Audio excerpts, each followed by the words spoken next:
So, good evening, everyone. Today is the day two of Close series, part two. I hope yesterday you have understood the video. It was helpful for you how to solve the close how to solve the fillers. So, let's begin with the new paragraph. Let's begin with the new passage. First, I'll read the passage for you. So, the thrust of the Law Commission's report is dash on the idea that the mere existence of difference does not imply discrimination, but is dash of a robust democracy. Changes have been mooted to give equal dash to children and parents of any gender in guardianship and adoption matters. The juvenile law principle that the child's best interest is the paramount consideration has also been put forward for Daesh applications. While calling for a wider public debate on its views, the Law Commission has dashed the issue in the most reasonable way possible when it says it has dealt with laws that are discriminatory rather than providing a uniform civil code, which is neither necessary nor desirable at this stage. In a strict and narrow reading, this goes dash the directive principles of state policy that favor a uniform civil code. Also, some court judgments have questioned why such a code was not yet in place. So I'll just give you the short summary of this paragraph, short summary of this passage. This passage says that the Law Commission report says that different laws, bringing the different laws aren't always unfair. Okay जब भी law commission का कहना है कि अगर हम कोई different law लेके आते हैं तो ज़रूरी नहीं है कि वो एक अनफेयर जस्टिस हो. Okay so it wants equal rights. Basically what they want, why they want to bring the different laws, why they want to bring different laws, because उनको मेंटेन करना है, उनको स्ट्रॉन्ग बनाना है, इक्वल राइट्स बनाना है children के लिए और parents के लिए. दैट्स वाई दे थिंक कि अगर हम डिफरेंट लॉज लेके आते हैं, अभी का जो करंट सिचुएशन है, अगर उसके लिए हम डिफरेंट लॉज लेके आते हैं तो हमें नहीं लगता कि वो एक अनफेयर जस्टिस होगा. So according to them making one common law for everyone right now is not necessary. Okay अभी का जो सिचुएशन सिनेरियो चल रहा है, अभी का करंट सिनेरियो चल रहा है, the what ever the current scenario is going on regarding children, the rights of the children and the rights of the parents. Okay, so right now common law for everyone is not necessary because today we have to deal with the current scenario which is going on for the children and for the parents. So अगर हम different laws लेके आते हैं, जैसे अगर children की जो condition है वो सॉल्व हो जाती है, स्टेबल हो जाती है, पेरेंट्स की जो कंडीशन है अगर वो स्टेबल हो जाती है, तो why not to bring different laws for now instead of bringing the common law for every one. So this is all about this paragraph. In this passage I'll just explain you a few vocabulary, some difficult vocabularies are there. I'll just explain you, I'll just give you the meaning of that. First one is thrust. What is the meaning of thrust? Thrust means movement. Okay, so the Law Commission has brought the movement, okay, to deal with the existing scenario, okay, existing situation. Okay, now one more word is there is robust democracy. Robust democracy means strong and a healthy democracy.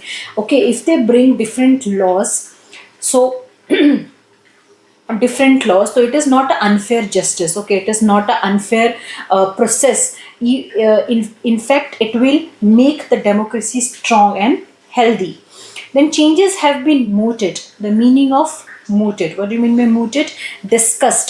Whatever the changes has been made has to be discussed to give equal rights to children and parents of any gender in guardianship and adoptions. And one more word is there, paramount consideration. Paramount consideration means important factor. Whatever the important factor are there has to be considered regarding the children and parents. Okay, now let's move on to the options and let's do the fillers. Let's do fill in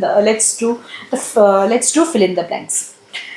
So First option is faced, founded, graded, traded, and no change. So the thrust of the law commission's report is dash on the ideal that the mere existence of different does not imply discrimination. So हमारे जो first option है वो है faced, founded, graded and traded या फिर no changes है. So one by one I will explain you. पहले हम पहला सेंटेंस पढ़ते हैं. The thrust of the loss report is the movement of the law report is dash on the ideal on the idea that the mere existence of different does not imply discrimination. अगर हम different laws लेके आते हैं तो वो discrimination नहीं कहलाएगा, even वो हमारी डेमोक्रेसी को स्ट्रॉन्ग बनाएगा. So faced, what do you mean by faced? Faced मतलब होता है जो भी सिचुएशन हमारे सामने आई है उसके साथ आमना सामना करना, कन्फ्रंट करना, उसे कहते हैं फेस्ड. क्या यहाँ पे फेस अप्रोप्रिएट है? No. The thrust of the law commissions reported is faced on the idea that the mere existence of difference does not imply discrimination. No. Faced यहाँ पर जो है हम आमना सामना नहीं कर रहे हैं डिस्क्रिमिनेशन को लेके, तो यहाँ पे फेस जो है वो अप्रोप्रिएट नहीं लग रहा है. देन फाउंडेड का मतलब क्या होता है? सो this is not a verb. Verb हमारा क्या रहता है? अगर हम लेते हैं base form of verb find, तो फाइंड का पास्ट फॉर्म होता है फाउंड एंड थर्ड फॉर्म होता है फाउंड. ये है फाउंडेड जो कि एक नाउन है.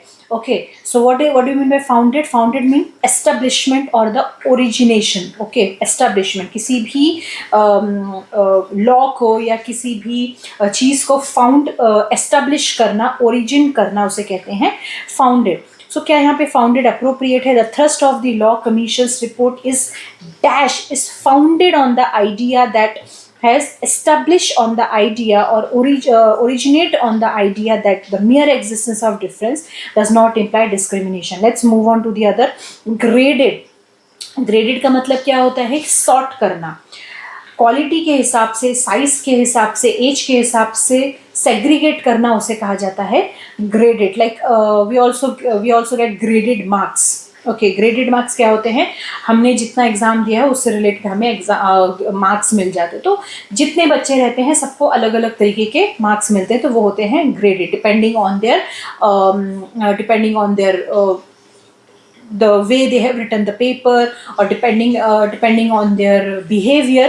So graded marks होते हैं, तो वो रैंक दिया जाता है. This is graded. So obviously graded यहाँ पे क्या काम करेगा, कोई रैंक यहाँ पे क्या काम करेगा, तो मुझे नहीं लगता कि graded is most appropriate here. Traded का मतलब क्या होता है? Exchange. Okay, in the market also we do trading, exchange करना, एक सामान के बदले दूसरे सामान देना, वो ट्रेडेड. तो ऑब्वियसली यहाँ पे ट्रेडेड क्या काम करेगा? सो यहाँ पर अप्रोप्रिएट आंसर बनता है फाउंडेड का मतलब होता है origin, establishment. Okay, so the law commissions report is established, okay, और built on the idea that the mere existence of different does not imply discrimination. Okay, found किया, एक लॉ को establish किया, start किया. Now second one is but is dash of a robust democracy. robust का मतलब मैंने आपको बताया था कि strong और healthy democracy बनाना. Because according to law commissions report, अगर हम चेंजेस लेके आते हैं, अगर हम बहुत सारे लॉज लेके आते हैं, तो ज़रूरी नहीं है कि वो डिस्क्रिमिनेशन कहलाए. वाई? बिकॉज अनफेयर जस्टिस है, तो उसको डील करने के लिए अगर हम डिफरेंट लॉज लेके आते हैं तो ऑब्वियसली हमारा जो डेमोक्रेसी वो बहुत ही ज़्यादा स्ट्रॉन्ग बन जाएगा. So what are the options here? Interference, essence, evidence, indication or no changes. So let's go with the explanation. Inference का मतलब क्या होता है कि हमारे पास जो भी इंफॉर्मेशन अवेलेबल है हम उससे रिलेटेड हमारे कंक्लूजन बनाते हैं या हम गेस मारते हैं, तुक्का मारते हैं हम. ओके, हम अपने रेगुलर डेली लाइफ में भी ऐसे करते हैं. हमारे पास जितने भी इंफॉर्मेशंस अवेलेबल है, हमें जो भी जहाँ से बात पता चलती है हम उससे रिलेटेड हमारा कंक्लूजन बना लेते हैं या गेसिंग गेम करना शुरू कर देते. तो क्या यहाँ पर इन्फेरेंस सही शब्द लगता है? नो. ऑब्वियसली यहाँ पे हम गेसिंग गेम नहीं खेल रहे हैं, हम यहाँ पे हमारा कंक्लूजन नहीं बना रहे हैं, हम यहाँ पे हमारी डेमोक्रेसी को स्ट्रॉन्ग बना रहे हैं, तो उससे रिलेटेड ही हमें वर्ड ढूंढना है। सो इन्फेरेंस, गेसिंग, कंक्लूजन यहाँ पे रोल प्ले नहीं करता है। एसेंस, एसेंस का मतलब क्या होता है? ओके, एसेंस का मतलब होता है we are talking about the quality of something. We are talking, essence means most important idea or the quality, whatever the thing is there, it has a quality, it is important. Okay, whatever the idea is there, it is important, so it is known as essence. So essence भी यहाँ पर appropriate नहीं लग रहा है कि यहाँ पे क्वालिटी क्या काम करेगा, इम्पॉर्टेंट आइडिया क्या काम करेगा, no, but is dash of a robust democracy. Robust democracy means strong democracy. Next is evidence. Evidence का मतलब क्या होता है? प्रूफ और इंडिकेशन. प्रूफ देना. ओके, एविडेंस का मतलब होता है प्रूफ देना. आपको अगर आपकी आइडेंटिटी प्रूफ करनी है, आपकी आइडेंटिटी आपको बतानी है कि आप ही पर्सन है वो, तो आप बहुत सारे डॉक्यूमेंट्स प्रेजेंट करते हैं, तो उसे कहते हैं evidence. Second is indication. Indication का मतलब क्या होता है? सिग्नल देना, हिंट देना. So indication. तो यहाँ पे इंडिकेशन क्या काम करेगा? But is indication of a robust democracy healthy? No, appropriate नहीं है ये. कोई इंडिकेट या सिग्नल या फिर कोई हिंट नहीं दे रहा है रोबस्ट डेमोक्रेसी बनाने के लिए. सो ये एक प्रूफ है. अगर हम डिफरेंट लॉज लेके आते हैं तो ऑब्वियसली ये एक प्रूफ है, ये एक इंडिकेशन है कि हमारी जो डेमोक्रेसी है वो बहुत ज़्यादा स्ट्रॉन्ग बन जाएगी. ये एक आइडिया नहीं है कि हमारी जो डेमोक्रेसी है वो स्ट्रॉन्ग बन जाएगी. ये एक इन्फेरेंस, मतलब हमारा गेसिंग गेम नहीं है कि हमारी जो डेमोक्रेसी वो स्ट्रॉन्ग बन जाएगी. Even we are very much confirm that if we will bring the different laws, our democracy will become strong. So that's why evidence is the appropriate answer here. Now second one. Third, treatment, rights, access, consideration or no change. So what is the fill in the blanks here? Changes have been mooted. Mooted का मतलब क्या होता है? Mooted का मतलब आपको मैंने बताया था कि डिस्कस करना. जो भी राइट्स, जो भी रूल या रेगुलेशन या राइट्स लेके आ रहे हैं उसको डिस्कस करना, जो भी अथॉरिटी है उसके साथ डिस्कस करना. Changes have been mooted to give equal dash to children and parents of any gender in guardianship and adoption matters. Okay, discussed to give equal dash to children. अब equal dash to children, equal and children क्या दे सकते हैं हम? Children और parents को equal हम क्या दे सकते हैं? तो let's see the options. Treatment, क्या हम इक्वल ट्रीटमेंट दे सकते हैं? चिल्ड्रन और पेरेंट्स को क्या हम इक्वल ट्रीटमेंट दे सकते हैं? कैन बी, इसको अभी हम साइड में रखते हैं. यस, अगर हम डिफरेंट लॉज लेके आते हैं तो ऑब्वियसली वो हम इक्वल ट्रीटमेंट दे सकते हैं चिल्ड्रन और पेरेंट्स को. ओके, राइट्स, क्या हम इक्वल राइट्स दे सकते हैं? Actually we are suffering for the rights only. So obviously हम राइट्स के बारे में हम यहाँ पे क्यों बात कर रहे हैं? बिकॉज उनके राइट्स को ही हम इक्वालिटी देना चाहते हैं. कि इसलिए ये सारी जो फाइट है यहाँ पर हो रही है, इसलिए उनको इक्वल राइट्स देने के लिए ही यहाँ पर लॉ जो है लेके आया जा रहा है. Okay, so changes have been mooted to give equal rights to children and parents of any gender in guardianship and adoption matters. No. देखते हैं आगे हम क्या कर सकते हैं. एक्सेस. एक्सेस का मतलब क्या होता है? एक्सेस मतलब रीच. ओके, आपको एक्सेस है कि आप अपने लिए स्टैंड ले सकते हैं, आप अपने लिए बोल सकते हैं. इसे कहते हैं access. Ability to do something. Okay, you have the ability to reach where ever you want to go. So this is access. Access भी नहीं दे यहाँ पे हम अप्रोप्रिएट नहीं लग रहा है. ओके, एक्सेस, क्या एक्सेस देंगे हम चिल्ड्रन और पेरेंट्स को? No, we can not use access over here. Consideration.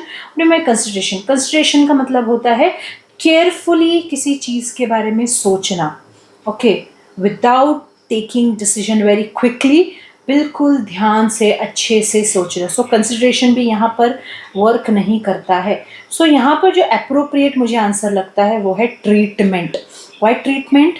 That changes have been mooted to give equal treatment to children and parents of any gender in guardianship and adoption matter. Obviously laws लेके आएंगे, हम different laws लेके आएंगे तो treatment मिलेगा बच्चों को और पेरेंट्स को, इक्वल ट्रीटमेंट मिलेगा, ना कि डिफरेंट ट्रीटमेंट उनको मिलेगा। ओके, सो यहाँ पर जो ट्रीटमेंट वर्ड है वो ज़्यादा अप्रोप्रिएट लग रहा है।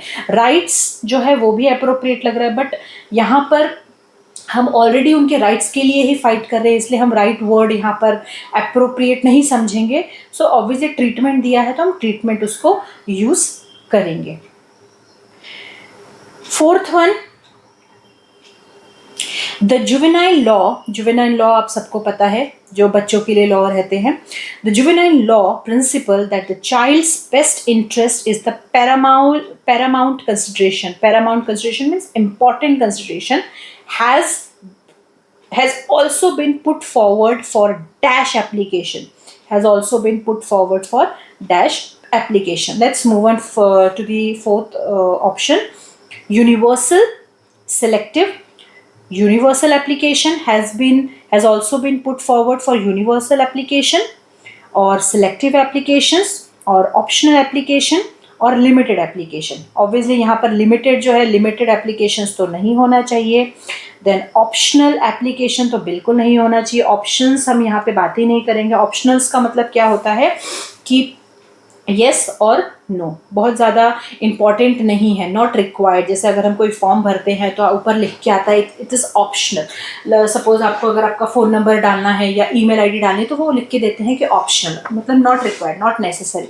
तो यहाँ पर हम ऑप्शनल की तो बात ही नहीं करेंगे, बिकॉज इंपॉर्टेंट फैक्टर है, राइट्स के बारे में हम बात कर रहे हैं यहाँ पर, तो ऑप्शनल क्यों हम बात करेंगे। लिमिटेड तो कुछ चीज़ें होनी ही नहीं चाहिए। Okay, it should be free, it should be treated free. Okay, so यहाँ पर हम लिमिटेड के बारे में बात तो बिल्कुल नहीं करेंगे। सिलेक्टिव राइट्स तो कुछ होने नहीं चाहिए। ओके, हम उनके लिए एक ऐसा राइट बना रहे हैं कि जो भी प्रॉब्लम्स है वो सारे की सारी सॉल्व हो जाए, तो सिलेक्टिव तो नहीं होना चाहिए। तो यहाँ पे यूनिवर्सल जो है एक परफेक्टली फिट होता है, जो कि applicable for all, her type के चिल्ड्रन, हर टाइप के पेरेंट्स, हर टाइप के चिल्ड्रन की जो प्रॉब्लम्स है उसमें एप्लीकेबल रहेगा, और पेरेंट्स की जो भी प्रॉब्लम्स है उसके लिए एप्लीकेबल रहेगा। तो ऑब्वियसली यहाँ पे यूनिवर्सल जो है वो अप्रोप्रिएट आंसर लगता है, तो appropriate will be universal will be your answer. Now fifth one is while calling for a wider public debate on its views. Debate ये ऑन लो, डिबेट का मतलब क्या होता है कि दो लोग या दो ग्रुप आमने सामने बैठे हुए हैं और एक टॉपिक के ऊपर वो बात कर रहे हैं। एक जो ग्रुप रहेगा वो फेवर में रहेगा, एक ग्रुप जो रहेगा वो अगेंस्ट रहेगा, तो इसे हम डिबेट कहते हैं। अपने जो पॉइंट्स होते हैं, हमारे जो थॉट्स होते हैं, हम उसको एक्सचेंज करते हैं फेवर और अगेंस्ट को, फेवर और अगेंस्ट में। So while calling for a wider public debate on its views, the Law Commission has dashed the issue in the most reasonable way possible when it says it has dealt with the laws that are discriminatory rather than providing a uniform civil code, which is neither necessary nor desirable at this stage. Okay.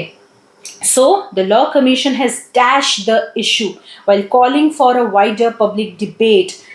Public debate को बुलाने से पहले, ठीक है, the Law Commission has dashed the issue. क्या हो सकता है? Dash the issue, crave the issue, address the issue, ignore the issue, complicated the issue. So, let's see the meaning. Craved का मतलब क्या होता है?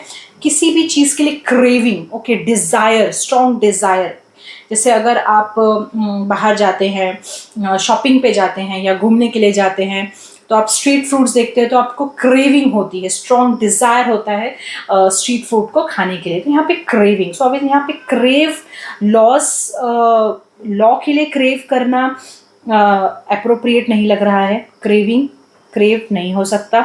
Then address, okay, the law commission has addressed the issue in the most reasonable way, हो सकता है, address हो सकता है। एड्रेस का मतलब क्या होता है कि कोई भी सिचुएशन आपके सामने है उसके बारे में इंफॉर्मेशन देना पब्लिक को या अपनी अथॉरिटी को, ओके, या हमारे कलीग्स को या हमारे कंपेनियंस को उसके बारे में इंफॉर्मेशन देना, उसे हम कहते हैं एड्रेस। एड्रेस करना इग्नोर करना, इग्नोर तो बिल्कुल नहीं आएगा। इग्नोर क्यों करेंगे भाई? कॉम्प्लिकेटेड, कॉम्प्लिकेटेड का मतलब क्या होता है कि सिचुएशन को और कंफ्यूज कर देना, वर्स कर देना, तो ये तो होना ही नहीं चाहिए भाई, क्योंकि वो डिबेट रखने वाले हैं, तो डिबेट रखेंगे तो इग्नोर क्यों करेंगे, कॉम्प्लिकेट क्यों करेंगे? ओके, तो मोस्ट अप्रोप्रिएट क्या होता है, वो एड्रेस करेंगे कि भाई हमने ये जो डिबेट है ये क्यों रखा है, रीजन क्या है। तो obviously debate is the, sorry, address is the appropriate answer. Now, sixth one is, in a strict and narrow reading, this goes dash the directive principles of state policy that favor a uniform civil code. Also, some court judgments have questioned why such a code was not yet in place. Okay, why such a code is not yet in place. So, the directive principles of state policy कहता है ये जो policy है वो favour में है uniform civil code की, एक तरीके का जो लॉ है वो आना चाहिए। और साथ ही में जो कुछ जो दूसरे कोर्ट जजमेंट्स आए हैं उसमें कहा गया है कि ये इस तरीके का जो लॉ है, इस तरीके का जो कोड है वो अभी तक क्यों नहीं बनाया गया है। So let's see, in a strict and a narrow reading, this goes dash the directive principles with, against, along, beyond, or no change. So with, in a strict and narrow reading, this goes with the directive principles of state policy. With का मतलब क्या होता है? Together, along, accompanied, एक साथ ही साथ चलना। तो with नहीं हो सकता है यहाँ पर, क्यों? क्योंकि साथ ही साथ चलने की हम यहाँ पे बात नहीं कर रहे हैं। Okay, so in a strict and a narrow reading this goes dash, तो यहाँ पे डिबेट की बात की गई है। Okay, so in a strict and narrow reading, this goes dash the directive principles of state policy that favor a uniform code. Yes, so does it goes with the directive principles?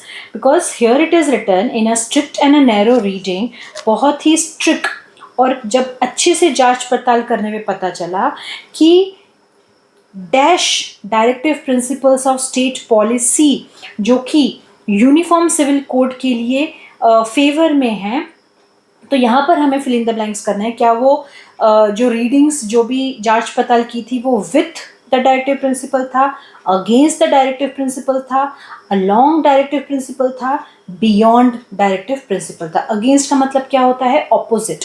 Okay, opposition में हम यहाँ पे बात करते हैं तो उसे कहते हैं अगेंस्ट। ठीक है, जैसे डिबेट रहता है, डिबेट के बारे में आपको पता है कि फेवर में रहते हैं एक ग्रुप और एक ग्रुप जो रहता है वो अगेंस्ट में रहता है। तो क्या यहाँ पर रीडिंग से पता चला, हमारे जांच पड़ताल से पता चला कि क्या ये अगेंस्ट जा रहा था डायरेक्टिव प्रिंसिपल के डिसीजन के लिए, या उसके साथ ही चल रहा था, अलॉन्ग का मतलब होता है टुगेदर, या बियॉन्ड जा रहा था मतलब उससे बिल्कुल दूर जा रहा था, उससे बिल्कुल विपरीत जा रहा था। ओके, सो विथ तो नहीं आएगा यहाँ पर, अलॉन्ग भी अप्रोप्रिएट नहीं है, बियॉन्ड भी अप्रोप्रिएट नहीं है, यहाँ पर अगेंस्ट जो है अप्रोप्रिएट है कि in a strict and a narrow reading this goes against the directive principles of state policy. उनके बिल्कुल विपरीत जा रहा था, उनके अगेंस्ट जा रहा था, जो कि फेवर में थे यूनिफॉर्म सिविल कोड के लिए। लेकिन अदर जजमेंट्स में भी पता चला था, सम कोर्ट्स में भी बोला गया था, क्वेश्चन उठाया गया था कि अभी तक इस तरीके के जो लॉ है, इस तरीके के जो कोड है वो लागू क्यों नहीं किए गए हैं। सो यहाँ पर अगेंस्ट जो है वो एक एप्रोप्रिएट आंसर ऑप्शन है। Let's move on to the next passage. I'll read the passage for you. India is a land of great dash and ancient traditions. The country has made significant dash in the field of science, technology, and education. However, many dash still exist, especially in rural areas where access to quality dash is limited. The government has launched several dash to improve the dash of living and create equal opportunities for all. In recent years, the dash of youth in nation building has gained more dash. They are seen as the true dash of the nation and must be guided with proper dash. So let's start with the options. So India is a land of dash and ancient traditions. So the first option is diversity, divide, debate, development. Diversity क्या होता है? What do mean by diversity? Diversity होता है कि जैसे हम बोलते हैं कि भांति भांति के लोग, हमारे इंडिया में भांति भांति के लोग जो है, variety of people and variety of things, animals are available and present. So diversity, तो क्या यहाँ पे डाइवर्सिटी अप्रोप्रिएट है? India is a land of great diversity and ancient tradition. क्या यहाँ पे डाइवर्सिटी अप्रोप्रिएट है? Okay, let's keep it till now, because अभी जैसे मैंने आपको बोला कि इंडिया में भांति भांति के लोग पाए जाते हैं, varieties of people and varieties of animals are being present in India, तो डाइवर्सिटी हो सकता है. डिवाइड, डिवाइड का मतलब होता है सेपरेट. डिवाइड का मतलब होता है separation of the two things, separation of two groups. तो ऑब्वियसली इंडिया ऐसा लैंड नहीं है कि जहाँ पर सेपरेशन होता है. नो, हम हमारे इंडिया के बारे में इस तरीके से नहीं बोल सकते हैं कि हमारे इंडिया में जो है सेपरेशन होता है, obviously. So we can not say that India is a land of great separation और great division. Third one is, so divide is not the appropriate answer for this sentence. Third is debate. Debate, as I have explained you earlier also, that the debate is the discussion between the two groups. One group is in the favor and one group is is against the topic or whatever the thing is they are discussing about. So यहाँ पे debate appropriate नहीं है, because यहाँ से debate का कोई लेना देना नहीं है. Fourth option है development. Development, India is a land of development and ancient traditions. Development हो सकता है, बट राइट नाउ डेवलपमेंट जो है यहाँ पर अप्रोप्रिएट नहीं है, बिकॉज इंडिया सिर्फ डेवलपमेंट का ही लैंड नहीं है. तो हम yes, India is a developing country हम बोल सकते हैं, बट यहाँ पर हम डेवलपमेंट जो है वो अप्रोप्रिएट नहीं है, बिकॉज यहाँ पे एंशिएंट ट्रेडिशंस के बारे में बात किया गया है. तो इसलिए for according to me, diversity is the appropriate answer, that India is a land of great diversity and ancient traditions. Ancient मतलब जो पुराने जो traditions है वो आज भी हम follow करते हैं, जो पुराने जो cultures है वो आज भी follow करते हैं. तो obviously India में जब diversity है, डिफरेंट वैरायटी ऑफ पीपल है, तो डिफरेंट ट्रेडिशंस भी है, डिफरेंट कल्चर्स भी है जो हम फॉलो करते हैं. So diversity is the most appropriate answer. The country has made significant dash in the field of science, technology and education. India ने significant ऐसा कौन सा रोल प्ले किया है the field of science, technology and education. Let's move on to the options. Inventions, क्या invention किया है field of science, technology and education में? Okay, देख सकते हैं inventions could be the answer. Progress किया है. Portions, what do mean portions? Portions का मतलब होता है पार्ट. वी आर टॉकिंग एक होल पार्ट है, एक बड़ी ग्रुप है, उसमें से हम जब छोटे से पार्ट के बारे में बात करते हैं तो वो होता है portion. Divisions, again division is a separations, splits into the parts. So portions नहीं हो सकता है. पोर्शन तो बिल्कुल अप्रोप्रिएट नहीं है, डिविजन्स बिल्कुल अप्रोप्रिएट नहीं है. अब यहाँ पे दो चीज़ है, इन्वेंशंस और progress. Now let's read the sentence. The country has made the significant inventions in the field of science, technology and education. No, inventions जो है हम सिर्फ साइंस से रिलेटेड यूज़ करते हैं, तो ऑब्वियसली यहाँ पर एजुकेशन में कोई इन्वेंशंस हमने नहीं किए हैं, तो ऑब्वियसली यहाँ पर जो अप्रोप्रिएट आंसर है वो प्रोग्रेस होगा. प्रोग्रेस किया, definitely we have done the progress. Progress का मतलब होता है कि moving ahead, moving forward, improving. जो भी चीज़ें अवेलेबल है हम उसमें इम्प्रूवमेंट कर रहे हैं, प्रोग्रेस कर रहे हैं. तो यहाँ पर जो अप्रोप्रिएट आंसर जो बनता है वो है progress. The country has made significant progress in the field of science, technology and education.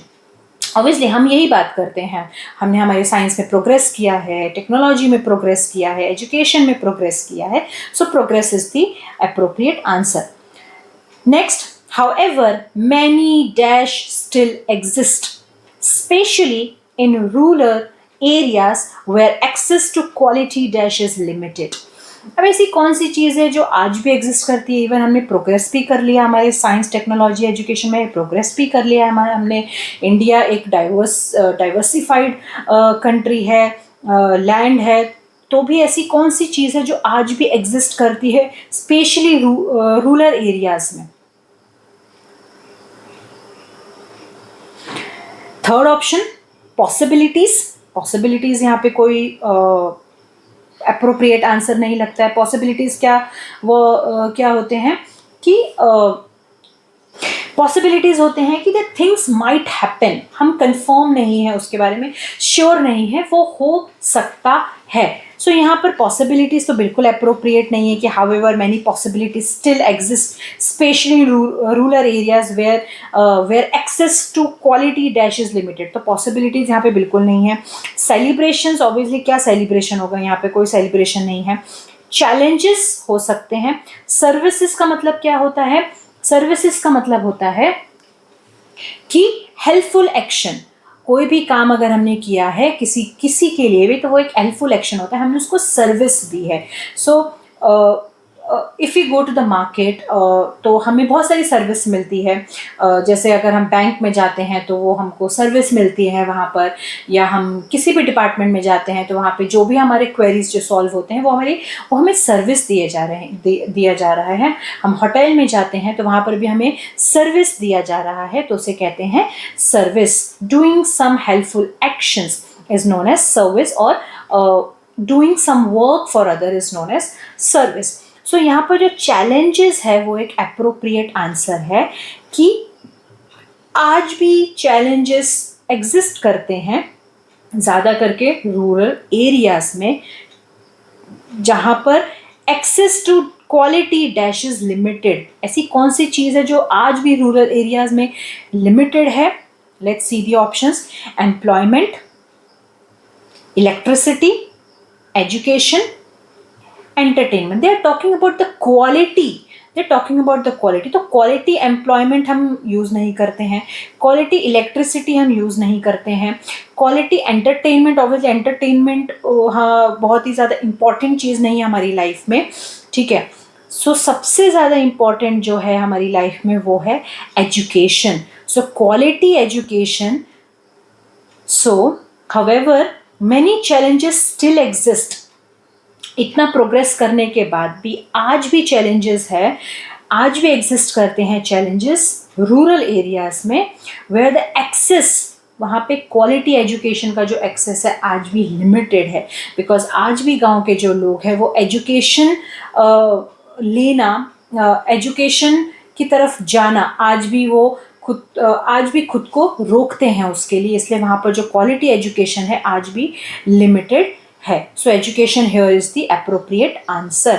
Obviously quality education, हम हमेशा बात करते हैं ना, क्वालिटी एजुकेशन। सो यहाँ पर आप रिलेट कर सकते हैं, क्वालिटी है तो एजुकेशन के बारे में।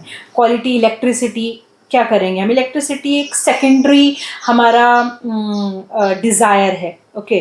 देन उसके बाद एम्प्लॉयमेंट, ओके, एजुकेशन होगा तो ही तो एम्प्लॉयमेंट मिलेगा हमें, अच्छा एम्प्लॉयमेंट मिलेगा हमें। एंटरटेनमेंट तो दूर दूर तक नहीं है, जब सारी चीज़ें होंगी तब हम एंटरटेनमेंट हमारे पास खुद ब खुद आ जाएगा।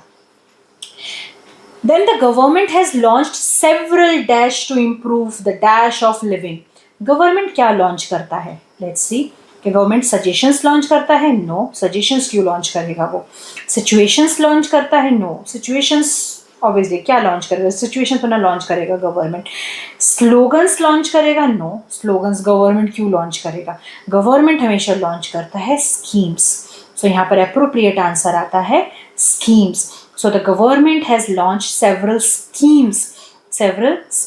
जब भी कुछ इश्यूज होते हैं, हमारे गवर्नमेंट ने बहुत सारी जो स्कीम्स है लॉन्च किए हैं औरतों के लिए, देन मेल के लिए, बहुत सारे इवन जो ओल्ड पीपल हैं उनके लिए बहुत सारे जो गवर्नमेंट ने जो स्कीम्स है वो लॉन्च किए हैं for their benefit.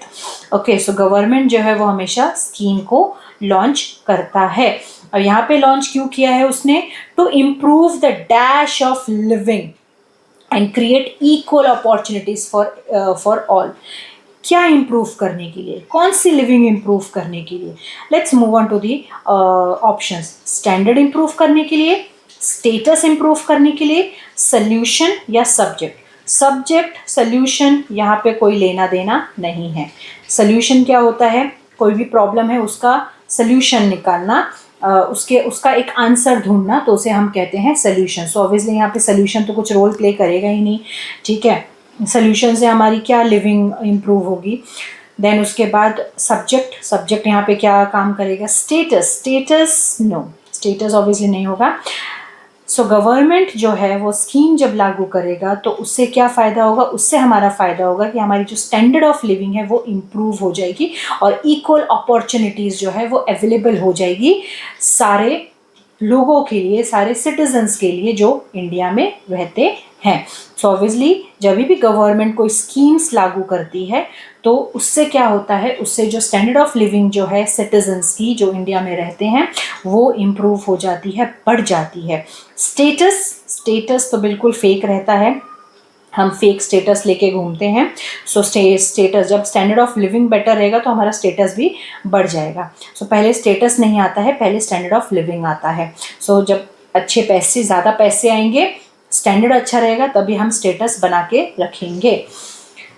Next is in recent years the dash of youth in nation building has gain more.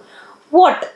जो हमारे यूथ है उन्होंने क्या गेन किया है हमारे नेशन में? उन्होंने क्या गेन किया है? ओके, नेशन बिल्डिंग में उन्होंने क्या गेन किया है? Let's see. Increase, no, increase तो कुछ यहाँ पे आंसर नहीं बन रहा है यहाँ पर। ओके, इंक्रीज, इंक्रीज का मतलब होता है race, growth. Increase, involvement, increase तो बिल्कुल नहीं है, involvement. In recent years the dash of youth in nation building has gain more. जो हमारे यूथ है, जब से वो हमारे जो भी स्कीम्स होते हैं या इंडिया के लिए कुछ काम करना, गवर्नमेंट के लिए काम करना, जब से वो काम हम इंडिया के लिए काम करना शुरू किए हैं, तब से जो है हमारा जो नेशन बिल्डिंग है वो बहुत ही ज़्यादा इम्प्रूव होने लग गया है। सो ऐसा क्या नेशन के साथ हम ऐसा क्या जोड़ेंगे यहाँ पर? ये आंसर अप्रोप्रिएट बन जाएगा। एडिशन, नो, एडिशन हम यूथ के साथ कैसे जोड़ेंगे? The addition of youth, no, addition का मतलब होता है हम किसी सामान को ऐड कर रहे हैं, तो ये यूथ जो है वो सामान तो है नहीं यहाँ पर, तो एडिशन बिल्कुल नहीं होगा। रिएक्शन तो बिल्कुल नहीं होगा, क्या रिएक्शन दे रहे हैं? नो। तो जब इन्वॉल्वमेंट की बात आ रही है, यानी कि जब हमारे जो यूथ है जब वो इन्वॉल्व हुए गवर्नमेंट स्कीम्स में या गवर्नमेंट या इंडिया के जो भी स्टैंडर्ड ऑफ लिविंग इम्प्रूव करने के लिए, तो उनके इन्वॉल्वमेंट से क्या हुआ? बहुत ही ज़्यादा हेल्पफुल रहा गवर्नमेंट के लिए, नेशन को बिल्ड करने के लिए। तो यहाँ पे इन्वॉल्वमेंट जो है वो एक एप्रोप्रिएट आंसर है। Now next is has gained more dash, has gained more dash, has gained more what?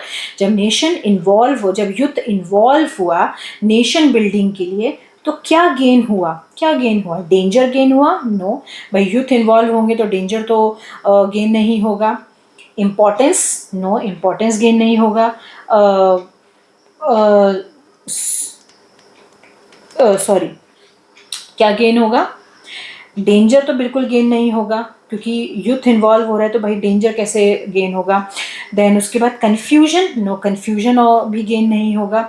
Description, क्या डिस्क्राइब कर रहा है? नो।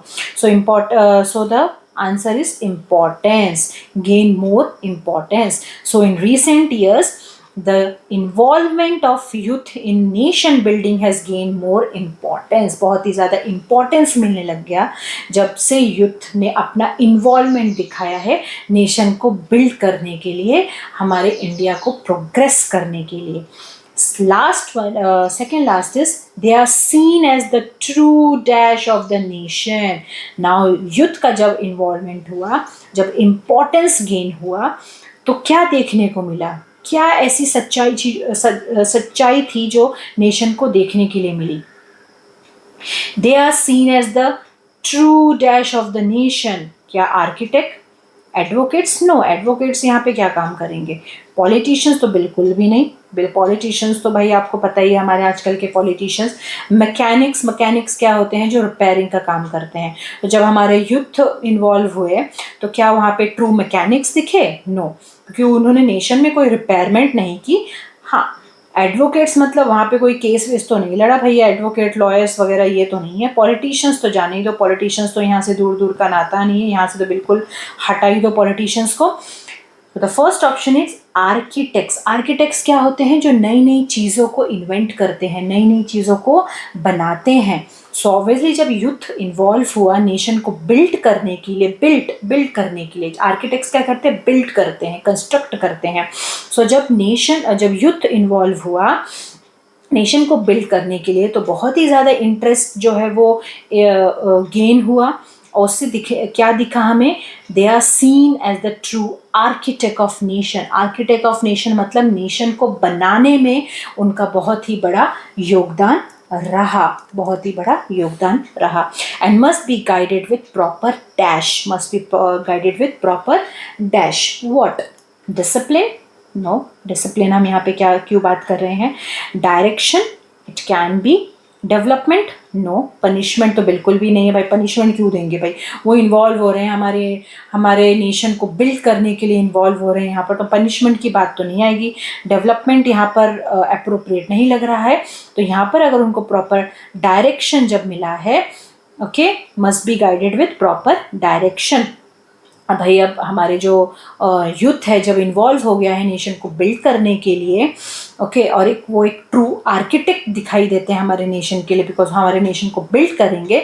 तो अगर उनको प्रॉपर डायरेक्शन मिले, प्रॉपर गाइडेंस मिलेगा यहाँ पर, तो इससे क्या होगा? जो हमारी इंडिया जो है वो डेवलप करती रहेगी। ओके, हमारा जो गवर्नमेंट है वो डेवलप करता रहेगा। सो hope you have understood both the passage. If any mistake I have done, you please do comment, or any improvement if I required, you please do comment. So that's all for today. Hope you all are doing well, and so have a great day ahead. Bye bye. Thank you.